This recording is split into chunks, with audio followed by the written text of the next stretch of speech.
صلی اللہ علی محمد صلی اللہ علیہ وسلم۔ اعوذ باللہ من الشیطان الرجیم، بسم اللہ الرحمن الرحیم۔ ان اللہ يدخل الذین آمنوا وعملوا الصالحات جنات تجری من تحتها الانہار يحلون فيها من أساور من ذهب ولؤلؤا ولباسهم فيها حرير وهدوا إلى الطيب من القول وهدوا إلى صراط الحميد۔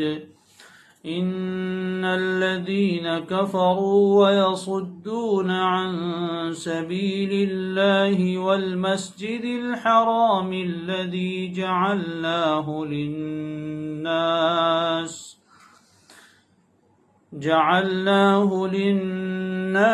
سواء العاكف فيه والباد ومن يرد فيه بإلحاد بظلم نذقه من عذاب أليم۔ وإذ بوأنا لإبراهيم مكان البيت ألا تشرك بي شيئا وطهر بيتي للطائفين والقائمين والركع السجود۔ وأذن في الناس بالحج يأتوك رجالا وعلى كل ضامر يأتين من كل فج عميق ليشهدوا منافع لهم ويذكروا اسم الله في أيام معلومات على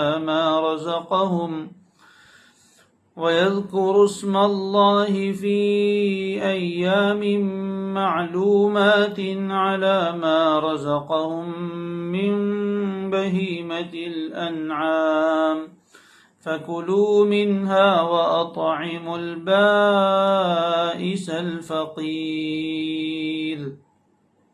صدق اللہ العظیم۔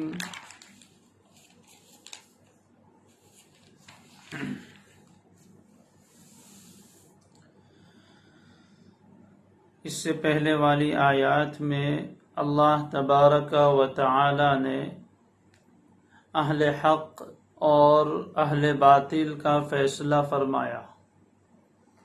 کل 6 مذاہب کا تذکرہ تھا۔ ایک طرف اہل ایمان ہیں اور دوسری طرف اس کے مقابلے میں جو باطل مذاہب ہیں، بڑے بڑے مذہب جو باطل ہیں، ان سب کا نام لے کر فرمایا تھا کہ اللہ تعالیٰ قیامت کے دن ان کے درمیان فیصلہ فرمائیں گے۔ بالکل ظاہر فیصلہ ہو جائے گا، انجام سامنے آ جائے گا۔ پھر اللہ نے دونوں فریق کا انجام بھی بیان فرمایا۔ ہذان خصمان اختصموا فی ربہم، یہ 2 مقابل ہیں، یہ 2 فریق اور 2 جماعت ہیں جنہوں نے آپس میں اختلاف کیا اپنے رب کے بارے میں، رب کے دین کے بارے میں۔ 2 جماعتیں ہو گئی۔ ایک جماعت تو وہ ہوئی جو اللہ کے نبی صلی اللہ علیہ وآلہ وسلم کے لائے ہوئے دین کا انکار کرتی ہے، اس کو جھٹلاتی ہے، اس کے مقابلے میں آتی ہے، اس کے ساتھ دشمنی کرتی ہے۔ اور دوسری جماعت وہ ہیں جو رسول اکرم صلی اللہ علیہ وآلہ وسلم کے ذریعے سے اللہ نے جو دین دنیا میں نازل فرمایا اس پر ایمان لے آئے، اس پر یقین کرتے ہیں اور اس دنیا میں بہترین اعمال کرتے رہتے ہیں۔ یہ 2 جماعتیں ہو گئی۔ ان میں سے پہلی جماعت کا انجام انتہائی بھیانک اور خوفناک ہے جو کل بیان ہوا۔ فالذین کفروا قطعت لهم ثیاب من نار، فرمایا تھا کہ جن لوگوں نے کفر اپنا لیا ہے اور کفر پر جمے رہے، توبہ نہیں کر رہے ہیں، دوبارہ ایمان قبول نہیں کر رہے ہیں، ایسے لوگوں کے لیے تو آگ ہی آگ ہوگی، یہاں تک کہ ان کے لباس بھی آگ سے کاٹ کر تیار کیے جائیں گے. یعنی جس طرح لباس پورے جسم کو گھیر لیتا ہے، اسی طرح آگ ان کے پورے جسم کو گھیر لے گی، کبھی بھی ان سے الگ نہیں ہوگی.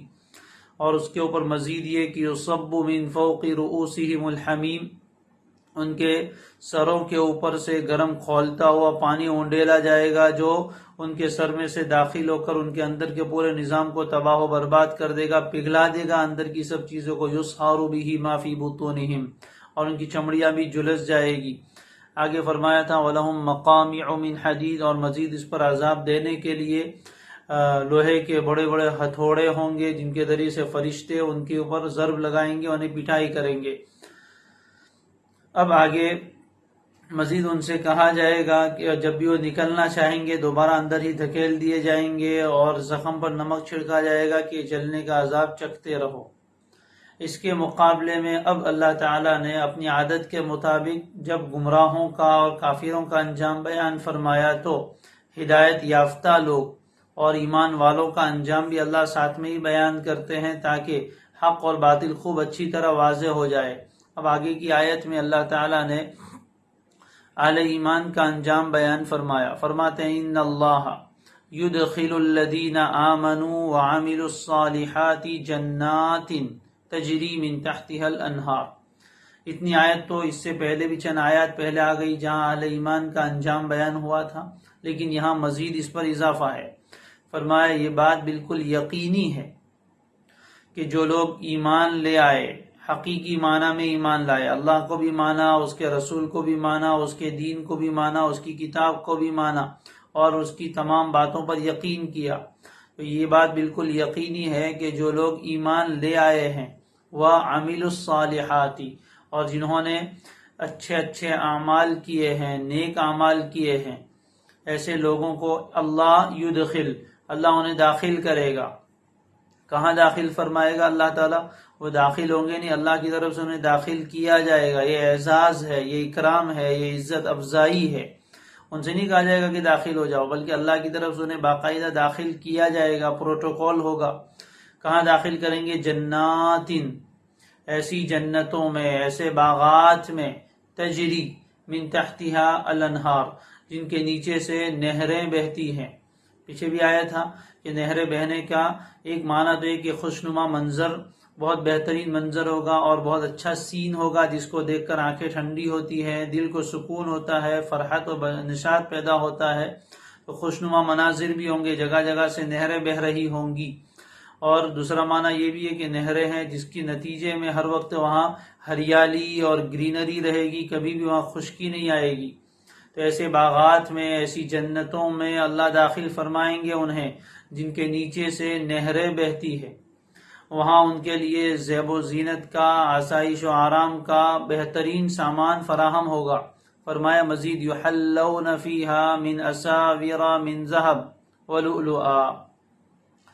حلا یحلی تحلیہ، اس کے معنی ہے آراستہ کرنا، زیور پہنانا. جب آدمی زیور پہنے گا تو اس کے اندر آراستگی اور زینت پیدا ہوگی، خوشنمائی پیدا ہوگی. حلیت عربی زبان میں زیور کو کہتے ہیں. یحلون ای یزینون فیہا، ان جنتوں میں جنتی لوگوں کو مزین کیا جائے گا، انہیں آراستہ کیا جائے گا، انہیں سنوارا جائے گا. کس کے ذریعے سے؟ من اساورہ، یہ من زائدہ ہے تاکید کے لیے، کنگنوں سے. اساور سوار کی جمع ہے، سوار کہتے ہیں کنگن کو جو ہاتھ میں پہنے جاتے ہیں. اساور من ذہب، وہ کس کے بنے ہوئے ہوں گے؟ سونے کے بنے ہوئے ہوں گے. سونے کے کنگنوں سے انہیں ان جنتوں میں آراستہ کیا جائے گا. ولؤلؤا، اور موتیوں سے بھی آراستہ کیا جائے گا. اور قرآن کی دوسری آیت میں ہے اساور من فضہ، چاندی کے بھی کنگن ہوں گے. علماء قرطبی فرماتے ہیں کہ سونے کے بھی کنگن ہوں گے، چاندی کے بھی ہوں گے، اور موتیوں کے بھی بنے ہوئے ہوں گے. بہرحال جنتیوں کو جنت میں اللہ تبارک و تعالیٰ خوب زیب و زینت عطا فرمائیں گے، اس لیے کہ جنت جگہ ہی اس کے لیے ہے. وہاں وہ بہت آسائش میں ہوں گے، بہت آرام میں ہوں گے، زیبائش میں ہوں گے، زینت انہیں حاصل ہوگی، قسم قسم سے اللہ تعالیٰ انہیں مزین فرمائیں گے اور خوشیوں کا سامان فراہم کریں گے۔ ان کی ایک صورت یہ ہے کہ ان جنتوں میں ان جنتیوں کو مزین کیا جائے گا، زیورات پہنائے جائیں گے، سونے کے، کنگن کے اور موتیوں کے۔ بعض علماء فرماتے ہیں لؤلؤن کا مطلب یحلون فیہا من اساور، یہ من تو زائدہ ہے، اساور مفعول ہے، اسی پر عطف ہے لؤلؤ کا، یعنی ان کے موتیوں سے بھی آراستہ کیا جائے گا۔ اب موتی ان کے تاج میں بھی ہوں گے، اور بعض فرماتے ہیں کہ ان کے موتیوں کے ہار بھی پہنائے جائیں گے، اور موتیوں کے بنے ہوئے کنگن بھی ہاتھوں میں پہنائے جائیں گے، اور خوب زیادہ تعداد میں زیورات پہنائے جائیں گے۔ اب سوال یہ ہے کہ دنیا میں تو مرد ہاتھوں میں کنگن نہیں پہنتے، جنت میں جب ان کی زینت کا تذکرہ آیا تو وہاں ان کنگنوں کا تذکرہ ہے۔ دنیا میں تو مرد کے لیے اس طرح کی چیزیں، زیورات پہننا جائز نہیں، یہ تو عورتوں کے لیے مخصوص ہے، اور یہاں تو مردوں کی بات ہو رہی ہے اور عورتیں بھی اس میں شامل ہے بدرجہ اولا۔ تو مرد کو وہاں کنگن پہنائے جائیں گے تو کیسے دکھیں گے؟ تو ایک بات اچھی طرح سمجھ لینی چاہیے کہ یہ عالم الگ ہے، یہ عالم دنیا ہے، اس کے بعد ایک عالم برزخ ہے، اور اس کے بعد ایک تیسرا عالم ہے جس کو عالم آخرت کہتے ہیں۔ یہ تینوں عالم الگ الگ ہیں، ایک عالم کے حالات کو دوسرے عالم کے حالات پر قیاس نہیں کیا جا سکتا۔ یہاں کوئی چیز اچھی ہے تو وہاں بھی ایسی وہ چیز اچھی ہی ہوگی، ایسا نہیں کہہ سکتے۔ یہاں کوئی چیز کسی انسان کو اچھی نہیں لگتی تو وہاں بھی اچھی نہیں لگے گی، ایسا نہیں کہہ سکتے۔ وہاں کے حالات بالکل مختلف ہیں، بالکل الگ ہے۔ وہاں کس طرح کی چیزیں ہوں گی وہ ایسا حال ہے ما لا عین رأت ولا اذن سمعت ولا خطر علی قلب بشر، جو ہے وہاں ایسے حالات اور ایسی چیزیں، ایسی نعمتیں ہوں گی جو کسی آنکھ نے نہیں دیکھی، کسی کان نے نہیں سنی، اور کسی کے دل پر اس کا گزر نہیں ہوا۔ تو اگرچہ دنیا میں مردوں کے لیے کنگن اچھے نہیں لگتے اس لیے کہ مرد پہنتے نہیں ہیں اور شریعت نے اس کا حکم بھی نہیں دیا ہے، لیکن آخرت میں اللہ تبارک و تعالیٰ کی طرف سے ان کی زیبائش کا یہ سامان فراہم کیا جائے گا تو وہ چیز وہاں انتہائی مناسب لگے گی، موزوں لگے گی اور بہت خوشنما لگے گی۔ ظاہر کہ نعمت کا موقع ہے، انعام و اکرام کا موقع ہے، اس موقع پر جو چیز بیان کی جائے گی وہ چیز عمدہ ہی ہوگی۔ بھلے دنیا میں مردوں کو زیورات اچھے نہ لگتے ہوں، لیکن وہاں اللہ کی طرف سے کنگنوں کی شکل کیسی ہوگی اور وہ مردوں کے اوپر کتنا سوٹ کریں گے اور کتنا خوشنما دکھیں گے وہ انشاءاللہ وہیں پتہ چلے گا۔ بہرحال جنت کی نعمتوں کو دنیا کی نعمت پر قیاس کر لینا صحیح نہیں ہے۔ مثال کے طور پر جنتی عورتوں کے بارے میں آتا ہے کہ ان کو ایک ایک وقت میں اللہ تعالیٰ 70 جوڑی لباس پہنائیں گے۔ اب اگر دنیا کے اعتبار سے آدمی سوچے تو 2-3 جوڑی لباس پہننا مشکل ہے اور عذاب علیم بن جاتا ہے، اس کا وزن بہت زیادہ ہو جاتا ہے، اور اس کا سائز بھی 70 جوڑی کپڑے پہنے تو بالکل دبلا پتلا آدمی اچھا خاصا موٹا دکھے گا، تو اس کی خوشنمائی تو ختم ہو جائے گی۔ لیکن یہ دنیا کے کپڑوں کا حال ہے، وہاں کے کپڑوں کا حال ایسا نہیں ہوگا۔ 70 جوڑی لباس پہننے کے بعد بھی اس میں سے اس عورت کا جسم نظر آئے گا اور وہ اس کے اوپر کوئی بھاری اور وزنی نہیں ہو جائے گا کہ اس کو پہن کر وہ چل نہ سکے۔ تو وہاں کی چیزیں، وہاں کے حالات الگ ہیں، یہاں کے حالات بالکل الگ ہے، لہذا وہاں کی جو باتیں بیان کی جائے اس کو دنیاوی چھوٹی سی سوچ کے اعتبار سے سوچنا یہ غلط بات ہے۔ بہرحال اللہ تعالیٰ نے وہاں کے بارے میں یہ فرمایا کہ جنتیوں کو ان جنت میں سونے کے کنگن بھی پہنائے جائیں گے، ولؤلؤا، اور موتیوں سے بھی انہیں آراستہ کیا جائے گا جس کے ذریعے سے انہیں خوب زینت حاصل ہوگی۔ اور لباس کیسا ہوگا؟ وَلِبَاسُهُمْ فِيهَا حَرِيرٌ، اور ان کا لباس یعنی ان جنتیوں کا لباس، ایسا نہیں کہا وَيُلْبَسُونَ، دوسری جگہ ہے لیکن یہاں ایسا نہیں کہا، جملہ اسمیہ استعمال کیا جو ثبوت پر اور دوام پر اور ہمیشگی پر دلالت کرتا ہے۔ فرمایا وَلِبَاسُهُمْ، اور ان جنتیوں کا لباس، فیہا، ان جنتوں میں، حریر، خالص ریشم ہوگا۔ دنیا کے لباسوں میں سب سے قیمتی اور سب سے اچھا اور سب سے آرام دہ اور سب سے کمفرٹیبل لباس ریشم ہے اور سلک ہے۔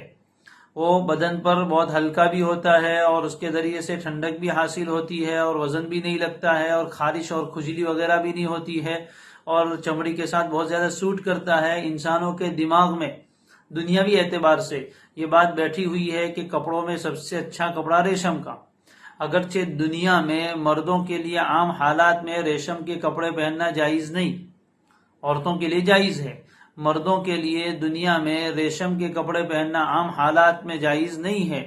بعض مخصوص حالات میں شریعت نے اجازت دی ہے، لیکن عام حالات میں جائز نہیں ہے۔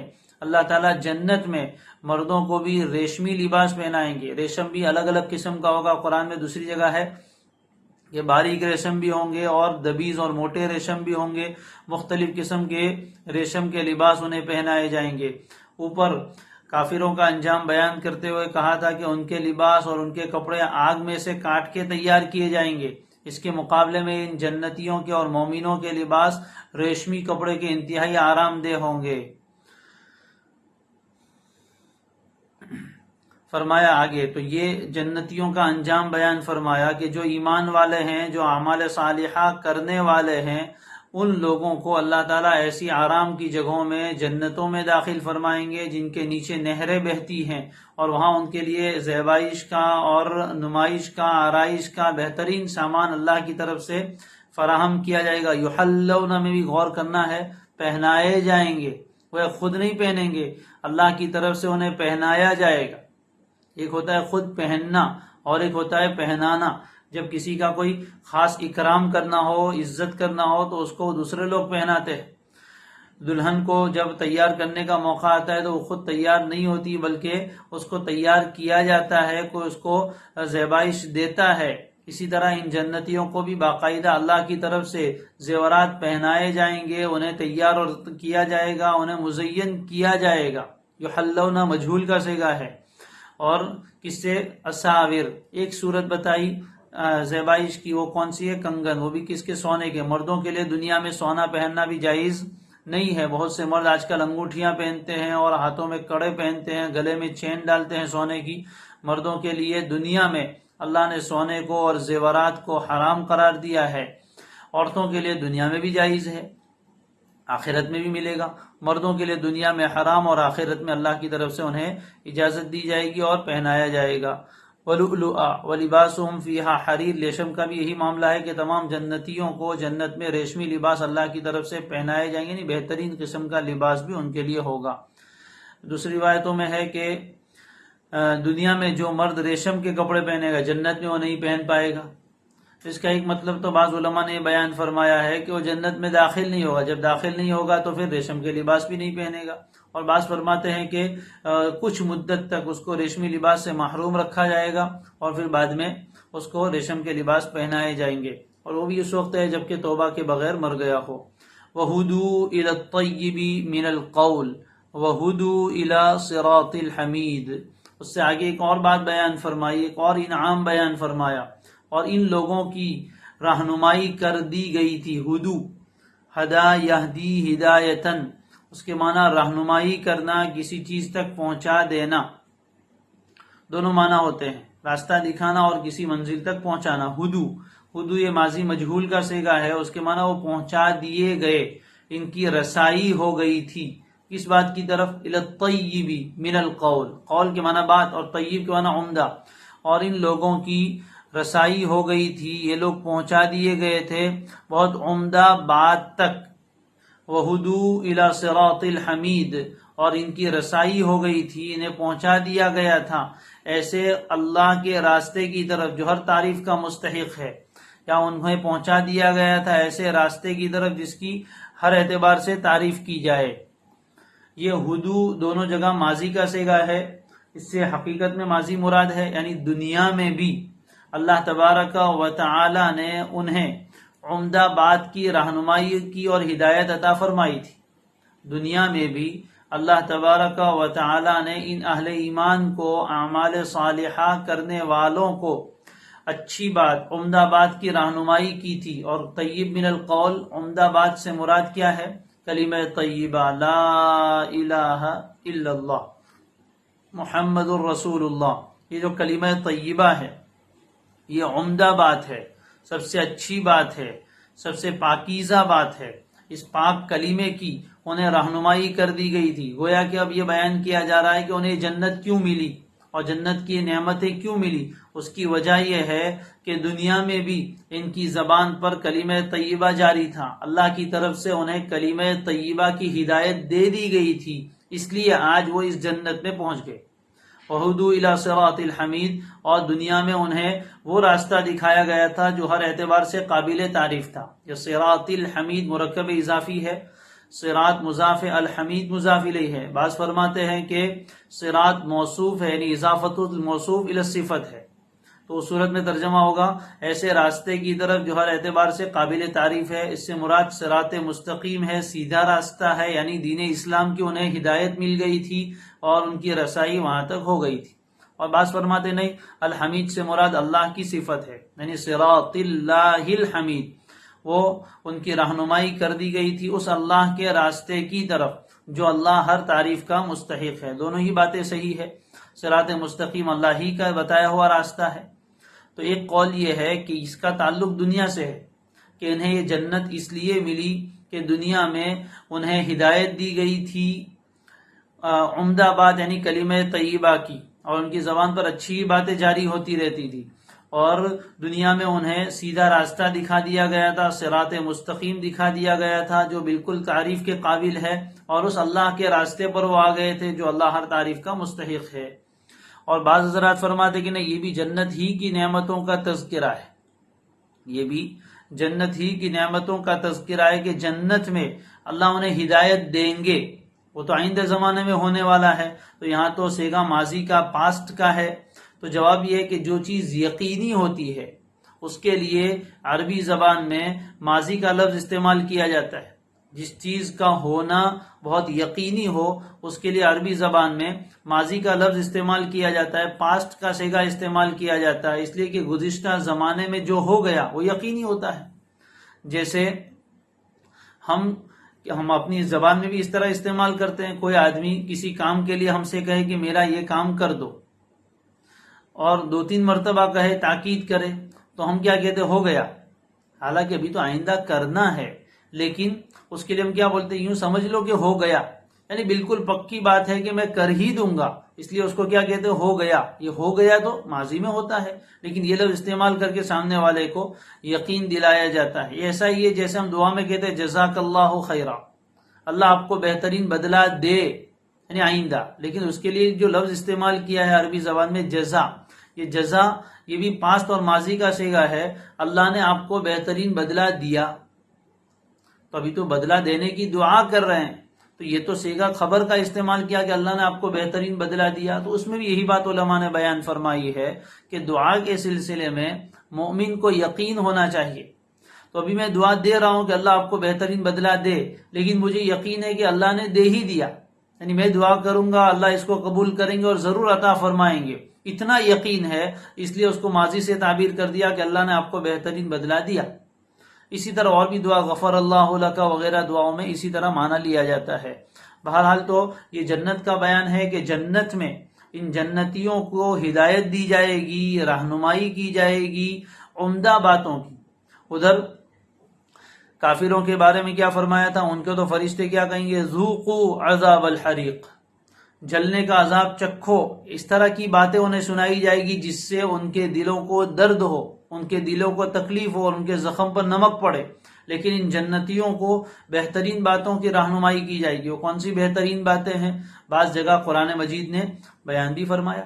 وقالوا، جنتی کیا بولیں گے جنت میں، الحمدللہ الذی صدقنا وعدہ، جب جنتی جنت میں جائیں گے اور اللہ تعالیٰ کی نعمتوں کو دیکھیں گے جنت میں تو کیا کہیں گے، الحمدللہ الذی صدقنا وعدہ، تمام تعریفیں اس اللہ کے لیے، الحمدللہ الحمدللہ، ان کی زبان پر حمد و ثنا ہوگی اللہ کی، الحمدللہ الذی صدقنا وعدہ، تمام تعریفیں اس اللہ کے لیے جس نے اپنا وعدہ جو اس نے ہم سے کیا تھا سچ کر کے دکھا دیا، وَأَوْرَثَنَا الْأَرْضَ، اور ہمیں جنت کی زمین کا وارث بنا دیا، مالک بنا دیا، نَتَبَوَّأُ مِنْهَا حَيْثُ نَشَاءُ، جہاں ہم چاہتے ہیں جا کے ٹھہر جاتے ہیں۔ اسی طرح دوسری جگہ فرمایا کہ جنتی کہیں گے الحمدللہ الذی ہدانا لہذا، تمام تعریفیں اس اللہ کے لیے، حمد و شکر ہے اللہ کا جس نے ہمیں اس دین اسلام کی ہدایت دی اور جنت تک پہنچایا، وما کننا لنہتدی لولا ان ہدانا اللہ، اگر اللہ ہمیں ہدایت نہ دیتا تو ہم کبھی ہدایت پر نہ آ سکتے۔ اور بھی الحمدللہ الذی احلنا دار المقامۃ من فضلہ، تمام تعریف ہے اس اللہ کی جس نے ہمیں اتارا دار المقامہ، اس ٹھہرنے کے گھر جنت میں، من فضلی، اپنے فضل سے، الحمدللہ الذی احلنا دار المقامۃ من فضلہ لا یمسنا فیہا نصب، جس میں ہمیں کوئی تھکان نہیں ہوتی. اور اس طرح وہ کہیں گے، اور آخر میں کیا کہیں گے، وآخر دعواہم ان الحمدللہ رب العالمین. جنتیوں کی پہلی اور آخری پکار ہوگی الحمدللہ رب العالمین. تو یہ الطیب من القول سے مراد اللہ تبارک و تعالی کی تعریف. یہ تو خود جنتی کریں گے، وہاں تک بھی انہیں ہدایت دی جائے گی کہ جنت میں بھی ہر وقت اللہ کی حمد و ثنا بیان کرتے رہیں گے. نیز فرشتے ان کے پاس آئیں گے اور آ کر کیا کہیں گے، سلامن سلاما. فرشتے ہر دروازے سے داخل ہوں گے، یدخلون علیہم من کل باب سلام علیکم بما صبرتم فنعم عقبی الدار. فرشتے ہر دروازے سے ان کے پاس آئیں گے سلام کرنے، اللہ کی طرف سے سلام لے کر آئیں گے اور دعا دیں گے، سلام علیکم بما صبرتم، تم نے دنیا میں بڑا صبر سے کام لیا تھا، اس کے بدلے میں آج تمہیں یہ سلامتی ملی ہے. سلامتی کی خوشخبری لے کر آئیں گے. قرآن میں دوسری جگہ کہا الا قیلا سلاما سلاما، ہر جگہ سلامتی ہی کی بات ہوگی. اور لا يسمعون فيها لغوا ولا تأثیما، جنت میں کوئی لغو اور بیکار باتیں نہیں ہوگی، گناہ کی باتیں نہیں ہوگی اور کوئی بیہودہ باتیں نہیں ہوگی، سلامتی کی باتیں ہوگی، خوشیوں کی باتیں ہوں گی. یہ طیب من القول ہے. اور سب سے بڑھ کر طیب من القول کون سا ہوگا، سلام قولا من رب الرحیم. سب سے عمدہ بات یہ ہوگی کہ خود رب کائنات، رب ذوالجلال جنتیوں کو سلام پیش کریں گے، سلام قولا من رب الرحیم. رب الرحیم کی طرف سے یہ بات جنتیوں کو کہی جائے گی اور اللہ تعالی جنتیوں کو سلام کریں گے. کس قدر عجیب و منظر ہوگا جب اللہ تعالی سلام کریں گے. اگر دنیا کا کوئی بڑا آدمی، کوئی بڑا نیک بزرگ ہم سے سلام کرے تو ہمیں کتنی خوشی ہوتی ہے. اگر اللہ کے نبی صلی اللہ علیہ وآلہ وسلم ہمیں سلام کر دے، ہمارے دل کی خوشیوں کا کیا حال ہوگا. تو جب رب کائنات خود جنتیوں کو سلام پیش کریں گے، اس وقت جنتیوں کے دلوں کا کیا حال ہوگا، ان کی خوشی کا کیا ٹھکانہ ہوگا. جواب میں کہیں گے اللہم انت السلام ومنک السلام تبارکت یا ذا الجلال والاکرام. تو یہ جنت میں انہیں عمدہ باتوں کی رہنمائی کی جائے گی اور ہدایت دی جائے گی، رسائی ان کی ہو جائے گی. وہدوا الی صراط الحمید، اور جنت میں اور ان کی رہنمائی کر دی گئی ہے ایسے راستے کی طرف جس میں تعریف ہی تعریف ہے. اس سے مراد جنت کا راستہ ہے کہ جنت کے راستے کی طرف ان کی رہنمائی کر دی گئی اور ان جنت کا راستہ دے دیا گیا. یہاں تک تو بیان تھا مؤمنین کا. اب آگے یہاں سے ایک دوسرا مضمون شروع ہو رہا ہے. یہ آیتیں نازل ہو رہی ہے مکی دور میں بھی اور مدنی دور میں بھی. جیسے میں نے پہلے بھی ذکر کیا تھا سورت کے شروع میں کہ اس سورت کی آیتیں مخلوط ہے، کچھ آیتیں مکی ہے اور کچھ آیتیں مدنی ہے. جس دور میں یہ آیتیں نازل ہو رہی ہیں اس وقت مکہ مکرمہ جو توحید کا مرکز ہے، جس کو اللہ تعالیٰ نے پوری دنیا کے انسانوں کے لیے قبلہ بنایا، اور جو اللہ تبارک و تعالیٰ کا سب سے پہلا عبادت خانہ، ان اول بیت وضع للناس للذی ببکۃ، سب سے پہلے لوگوں کے لیے عبادت گاہ کے طور پر جو گھر مقرر کیا گیا وہ مکہ میں ہے، یعنی بیت اللہ شریف، کعبہ شریف. جس جگہ پر یہ پوری دنیا کے انسانوں کا قبلہ اور توحید کا مرکز تھا، اس پر تسلط کس کا تھا، اس پر قبضہ کس کا تھا، مشرکین کا. اس توحید کے مرکز کو انہوں نے شرک سے آلودہ کر رکھا تھا اور اللہ کے گھر میں اللہ کی عبادت سے روکا جا رہا تھا. یہ دین کے دشمن تھے. اللہ تبارک و تعالی نے اب کلام کا رخ ان کی طرف پھیر دیا اور پہلے تو انہیں دھمکی سنائی، انہیں لوٹنے کی ترغیب دی، اور اس کے بعد پھر اشارہ اس بات کی طرف بھی دے دیا گیا قرآن کی دوسری آیتوں میں کہ اب مکہ کے اوپر ان کا زور زیادہ دن تک رہنے والا نہیں ہے، مکہ پر ان کا قبضہ زیادہ دن باقی رہنے والا نہیں ہے. اس لیے آگے اب ان مشرکین کا حال بیان کیا جا رہا ہے، ان کی سرکشی، ان کا عناد، ان کی ضد، ان کا بغض دین اسلام سے، اور اللہ تعالیٰ کے ساتھ ان کی بغاوت کو بیان کیا جا رہا ہے، اس کا انجام. ان الذین کفروا ویصدون عن سبیل اللہ والمسجد الحرام الذي جعلناه للناس سواء العاکف فیہ والبادی.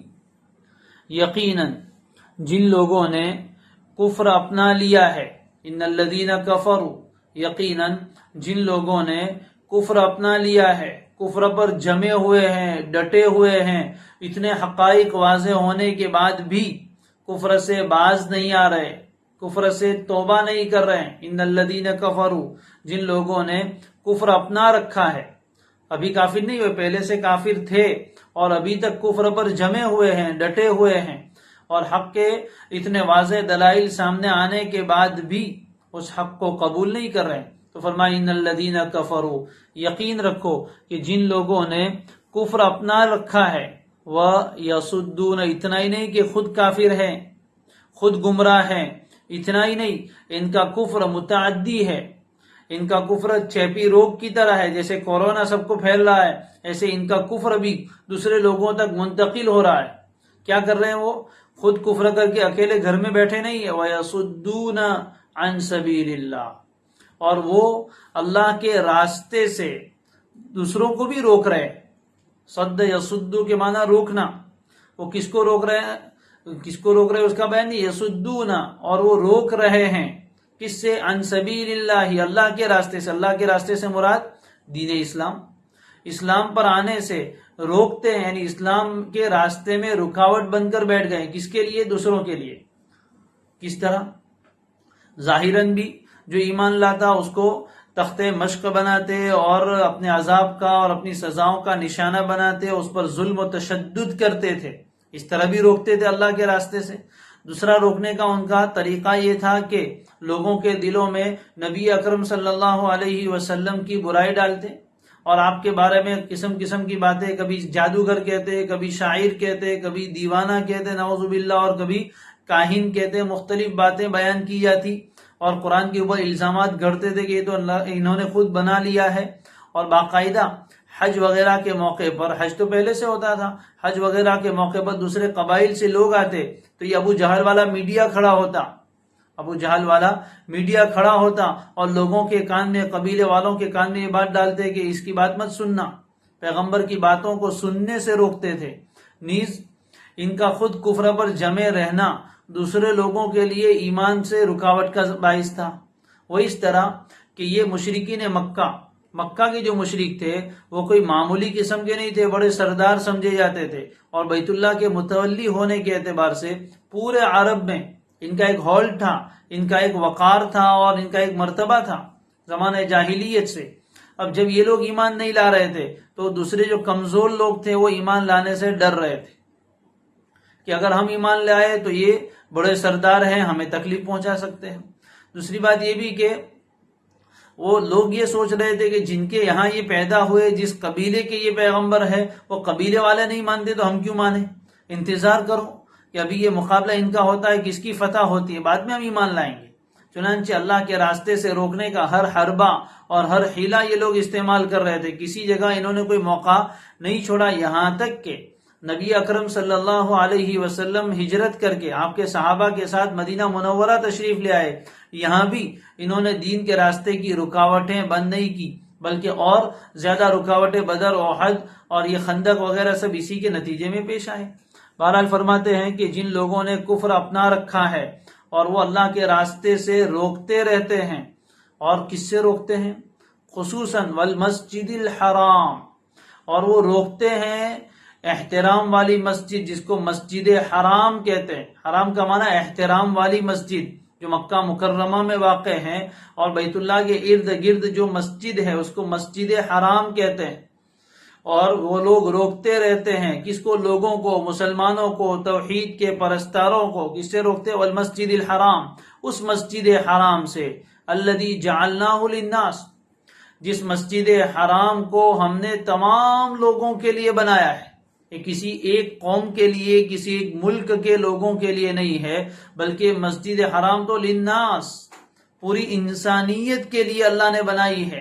اور مسجد حرام میں موجود بیت اللہ یہ پوری انسانیت کا قبلہ ہے، اور اس میں عبادت کرنے کا ہر ایک کو حق ہے، اور ہر ایک کے دل کے تار کو اللہ نے بیت اللہ کے ساتھ جوڑ دیا ہے۔ تو یہ کسی کی جاگیر نہیں ہے، کسی کے خاندانی ملکیت نہیں ہے، بلکہ یہ بیت اللہ اور یہ مسجد حرام یہ تو پوری تمام انسانیت کا حق ہے۔ سواء العاکف فیہ والبادی، سوا کے معنی برابر، عاکف کے معنی کسی جگہ جم کر بیٹھ جانا، اسی سے اعتکاف کا لفظ آیا ہے۔ عاکف اس کے معنی کسی جگہ رہنے والا، اس سے مراد ہے مقیم آدمی جو مکہ مکرمہ میں ہی رہتا ہے، مکہ مکرمہ کا باشندہ ہے، وہاں کی نیشنلٹی رکھتا ہے وہ آدمی۔ اور البادی جو بادیہ سے، جنگل سے اور دوسرے دیہاتوں سے وہاں آئے کبھی، تو وہ کون سے ہوئے؟ مسافر، کبھی کبھی آنے والے۔ یہ دونوں اس میں برابر ہے، اس میں وہاں رہنے والے بھی اور باہر سے آنے والے بھی۔ اس کو قرآن اور فقہ کی اصطلاح میں آفاقی کہتے ہیں، پوری دنیا سے آنے والے لوگ وہ بادی ہے، اور وہاں رہنے والے مکی وہ ان کو عاکف کہا ہے۔ قرآن مجید نے فرمایا کہ ان مشرکین کی ہٹ درمی ایسی ہے، حق دشمنی ایسی ہے کہ خود تو ایمان نہیں لاتے، خود تو حق قبول نہیں کرتے، ابھی تک کفر پر اڑے اور جمے ہوئے ہیں، اور مزید یہ کہ اللہ کے راستے سے اور دین اسلام پر آنے سے لوگوں کو روکتے ہیں، اپنے قول سے بھی، اپنے فعل سے بھی، اپنے عمل سے بھی اور اپنی حرکتوں سے بھی، اور خصوصاً مسجد حرام میں آ کر لوگوں کو عبادت کرنے سے روکتے۔ چنانچہ مکی زندگی میں بھی صحابہ کو بہت ساری عبادت وہاں کرنے سے روکا جا رہا تھا۔ نبی اکرم صلی اللہ علیہ وآلہ وسلم نے جب دعوت کا کام شروع کیا تو مسجد حرام میں بیت اللہ کے قریب نماز نہیں پڑھنے دیتے تھے، دار ارقم میں نماز ہوتی تھی۔ یہ تو حضرت عمر رضی اللہ تعالیٰ عنہ کے اسلام قبول کرنے کے بعد علی الاعلان مکہ میں نماز ہونے لگی۔ پھر جب لوگ ہجرت کر کے مدینہ منورہ چلے گئے، آپ صلی اللہ علیہ وسلم اور آپ کے صحابہ، پھر اگر ان میں سے کوئی آدمی کسی کام کے لیے مکہ آتا تو اس کو بھی طواف نہیں کرنے دیتے تھے۔ چنانچہ روایتوں میں سے واقعات موجود ہیں کہ جس میں مدینہ منورہ سے کوئی مسلمان مدینہ کا باشندہ مکہ مکرمہ آیا، اپنے کسی کام سے، تعلقات تو تھے پہلے سے، اور وہ طواف کر رہے تھے اپنے دوست کے ساتھ۔ ابو جہل نے دیکھا تو کہا کہ تو یہاں طواف کر رہا ہے، اگر اس کی اس سردار کی پناہ میں نہ ہوتا تو میں تیرا سر یہیں قلم کر دیتا۔ تو بیت اللہ میں طواف کرنے سے روکتے تھے۔ پھر خود نبی اکرم صلی اللہ علیہ وآلہ وسلم جب عمرے کی نیت سے تشریف لائے حدیبیہ کے موقع پر، تو آپ کو اور آپ کے صحابہ کو داخل نہیں ہونے دیا گیا۔ آپ اپنے 1400 صحابہ کے ہمراہ مکہ مکرمہ تشریف لائے عمرے کی غرض سے، صرف، اور کوئی نیت نہیں تھی۔ لیکن جب حدیبیہ کے موقع پر پہنچے تو مشرکین نے اپنی ضد دکھائی، ہٹ درمی دکھائی، اور عمرے کے لیے بھی داخل نہیں ہونے دیا۔ تو مسجد حرام سے بھی روکتے ہیں، حالانکہ اور اپنے آپ کو اس کا متولی اور مالک سمجھ بیٹھے۔ اللہ فرماتے یہ مسجد حرام، یہ بیت اللہ، مسجد حرام کسی کی جاگیر نہیں ہے، اس پر کسی کی ملکیت نہیں ہے۔ بیت اللہ بھی اور اس کے ارد گرد کی ساری جگہیں جہاں مناسک کے حج ادا ہوتے ہیں۔ بعض علماء فرماتے کہ مسجد حرام سے مراد خالص وہ مسجد ہے جو بیت اللہ کے ارد گرد جہاں صفا مروہ بھی ہے اور طواف بھی کیا جاتا ہے اور یہ سب چیزیں، اور بعض تو فرماتے نہیں، مسجد حرام سے مراد پوری حدود حرم ہے۔ ایک تو مسجد حرام ہے اور ایک ہے حرم۔ حرم کی حد تو بہت وسیع ہے، مکہ مکرمہ میں چاروں طرف نشان بنے ہوئے ہیں، اس کو کہتے ہیں حدود حرم، جس میں کوئی آدمی باہر سے آنے والا بغیر احرام کے داخل نہیں ہو سکتا۔ اس کے بڑے احکام ہے حرم کے، وہاں کی خضرو گھاس ہو اور خود سے اگنے والے درخت ہو اس کو کاٹ نہیں سکتے، اس میں کسی جانور کا شکار نہیں کر سکتے، یہ پوری حدود حرم یہ اس میں داخل ہے کہ وہ مسجد حرام سے روکتے ہیں، یعنی حدود حرم سے، حرم میں داخل ہونے سے لوگوں کو روکتے ہیں۔ حالانکہ یہ کون سی جعلناہ للناس، یہ جعلناہ للناس سے علماء نے یہ بات نکالی ہے کہ مکہ مکرمہ میں جو مسجد حرام ہے اس کا کوئی مالک نہیں، یہ چیزیں اللہ کی ہے، وقف ہے، اس پر براہ راست اللہ کی حکومت ہے۔ باقی جو لوگ اس کے ذمہ دار ہیں وہ خادم کی حیثیت رکھتے ہیں، وہ خادم کی حیثیت رکھتے ہیں، متولی ہونے کی حیثیت رکھتے ہیں، اس کا کوئی مالک نہیں ہے۔ اور بعض علماء نے تو اس سے مسئلہ نکالا کہ پوری حرم کی سرزمین کا کوئی مالک نہیں۔ چنانچہ ائمہ کے درمیان اختلافی مسئلہ ہے کہ مکہ مکرمہ کی جو زمینیں ہیں اس کو بیچنا، خریدنا، یہ سب چیزیں جائز ہے یا نہیں ہے۔ امام شافعی رحمہ اللہ تو جائز کہتے ہیں، لیکن امام ابو حنیفہ رحمہ اللہ کچھ دلائل کی بنیاد پر، خصوصاً یہ آیت کی بنیاد پر فرماتے ہیں کہ مکہ مکرمہ کی سرزمین پر کسی کی ملکیت نہیں. جب ملکیت نہیں تو اس کو نہ بیچ سکتے ہیں نہ خرید سکتے ہیں، یہ سب اللہ کا ہے، وقف ہے. بہرحال یہ اختلافی مسئلہ ہے فقہا کے درمیان، پھر احناف کے درمیان بھی اختلاف، امام ابو حنیفہ اور صاحبین کے درمیان. بہرحال تو یہ ایک فقہی مسئلہ ہے. جعلناہ للناس، اللہ نے اس مسجد حرام کو تمام لوگوں کے لیے بنایا ہے. تمام لوگوں کے لیے بنانے کا معنی جعلناہ قبلۃ للناس، تمام لوگوں کے لیے قبلہ بھی بنایا ہے اور تمام لوگوں کے فائدے کے لیے بنایا. نہیں، ہر انسان کو یہ حق ہے کہ وہاں جا کر وہ عبادت کرے، وہاں جا کر وہ اللہ کو یاد کرے. کسی کو اختیار نہیں ہے کہ اس کو روکے. یہ اس زمانے میں خصوصاً مشرکین مکہ نے اس کو اپنی اجارہ داری سمجھ رکھا تھا اور اپنی ملکیت سمجھ رکھا تھا. وہ جس کو چاہتے اس کو آنے دیتے، جس کو چاہتے اس کو نہ آنے دیتے. ہاشمیوں کو زیادہ حق تھا، قریشیوں کو زیادہ حق تھا، دوسرے لوگوں کو حق نہیں تھا.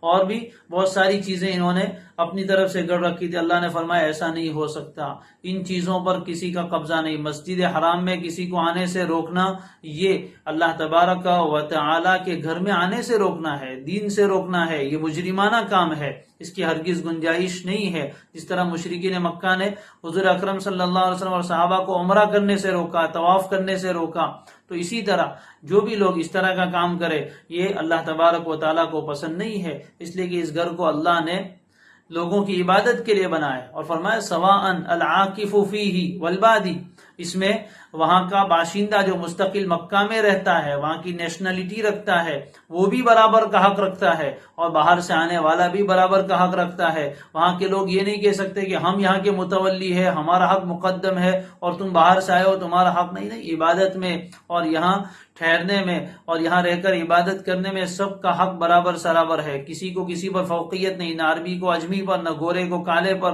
نہ کسی مکی کو غیر مکی پر، اور نہ سعودی کے باشندے کو کسی غیر سعودی پر. سب کا حق عبادت میں برابر ہے. یہ اللہ کا گھر ہے، اس میں یہ اونچ نیچ نہیں دیکھی جاتی. معلوم ہوا کہ ان سرزمینوں پر کسی کا قبضہ نہیں. حکومتیں اپنی حکومت اس پر قائم نہیں کر سکتی، خدمت کی غرض سے اور انتظامی امور کی آسانی کے لیے اس کا ذمہ دار بنایا جاتا ہے. اسی لیے ابھی بھی جو حکومتیں ہیں وہ خادم الحرمین شریفین کا لقب اپنے ساتھ لگاتے ہیں کہ وہ حرمین شریفین کے خادم ہیں. حقیقی معنی میں ہے نہیں، وہ ایک الگ مسئلہ ہے، لیکن نام تو اپنا وہ خادم الحرمین شریفین رکھتے ہیں. بہرحال تو وہاں کا کوئی مالک نہیں ہے، نہ کوئی خاندان اس کا مالک بن سکتا ہے، نہ کوئی حکومت مالک بن سکتی ہے. وہ اللہ کی ملکیت ہے. جو بھی ہوگا وہ متولی ہوگا، اور اس کے متولی کون ہونے چاہیے؟ متقی لوگ ہونے چاہیے. قرآن نے فرمایا ان اولیاؤہ الا المتقون، اس کے متولی بننے کا حق تو متقی لوگوں کو ہے، اللہ سے ڈرنے والے لوگوں کو ہے. ایسے کافروں مشرکوں کو یہ حق نہیں پہنچتا کہ وہ بیت اللہ کے متولی بن بیٹھے.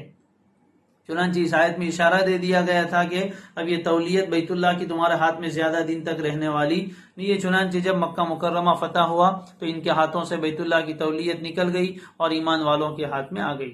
بہرحال فرمایا جعلناہ للناس، اللہ نے اس بیت اللہ کو تمام لوگوں کے لیے بنایا ہے. اس میں وہاں کا مقیم و باشندہ اور باہر سے آنے والے سب برابر کا حق رکھتے ہیں. آگے عجیب بات بیان فرمائی. اب یہ تو ادھوری یعنی مبتدا ہوا. ان الذین کفروا، جن لوگوں نے کفر کیا اور جنہوں نے اللہ کے راستے سے روکتے ہیں اور اس مسجد حرام سے روکتے ہیں جس کو اللہ نے تمام لوگوں کے لیے بنایا ہے، اس میں وہاں کا باشندہ اور باہر سے آنے والا سب برابر ہے.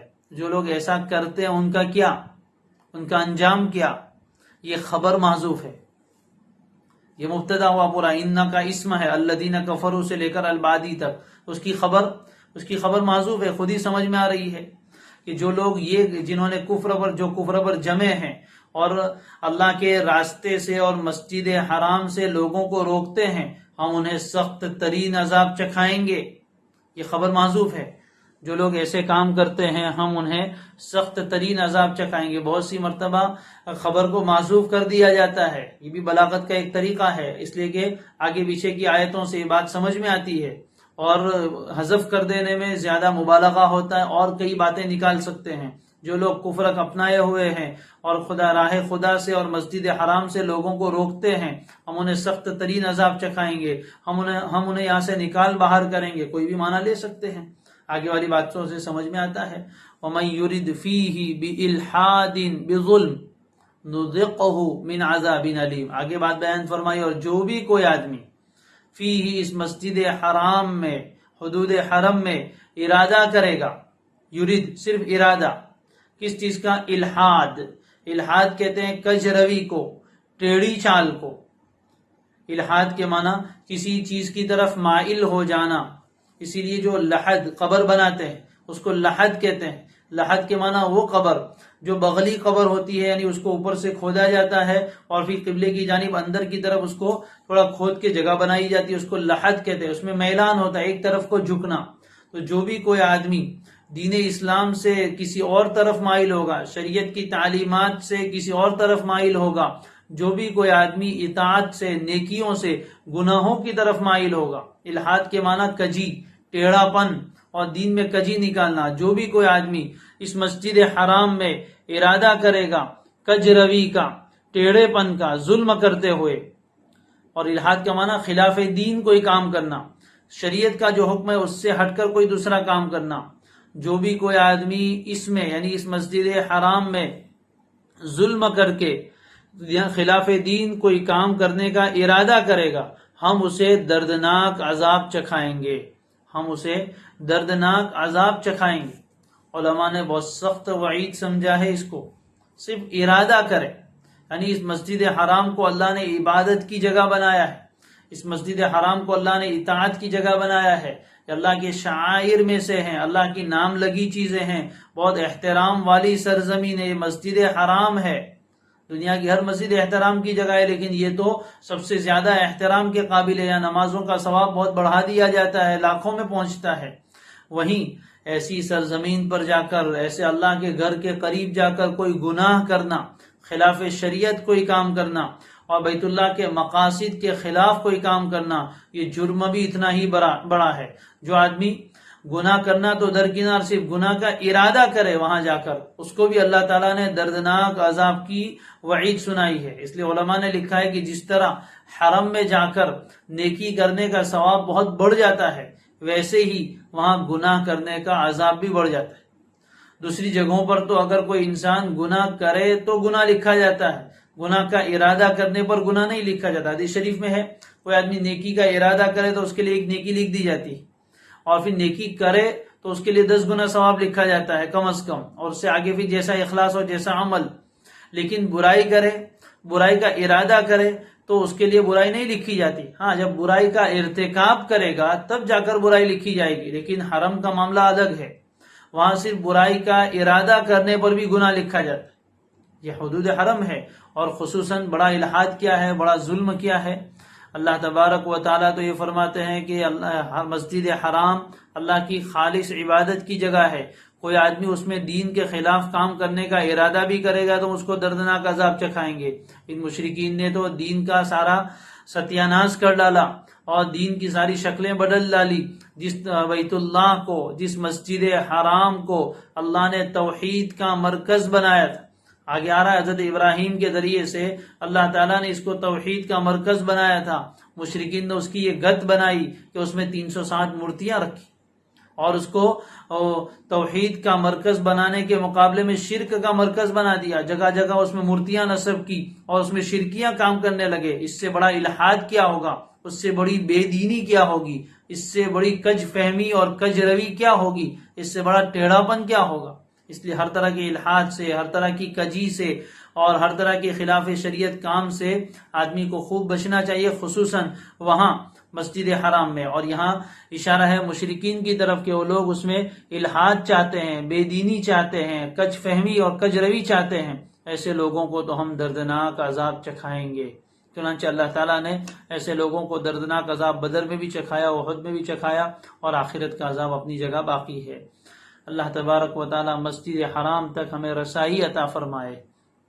یہاں یہ کافروں کا انجام بھی بیان ہوا، اور اب تذکرہ چلا ہے مسجد حرام کا، تو اللہ تعالیٰ نے اس کی حقیقت اور اس کا تاریخی پس منظر مشرکین کے سامنے اور پوری دنیا کے سامنے رکھا، خصوصاً مشرکین کو آئینہ دکھایا کہ اس گھر میں جو تم یہ سب دھندے کر رہے ہو، یہ گھر کیسے وجود میں آیا، کس کے ذریعے سے وجود میں آیا، کن مقاصد کے لیے وجود میں آیا، اور تم نے اس کے سارے مقاصد فوت کر دیے۔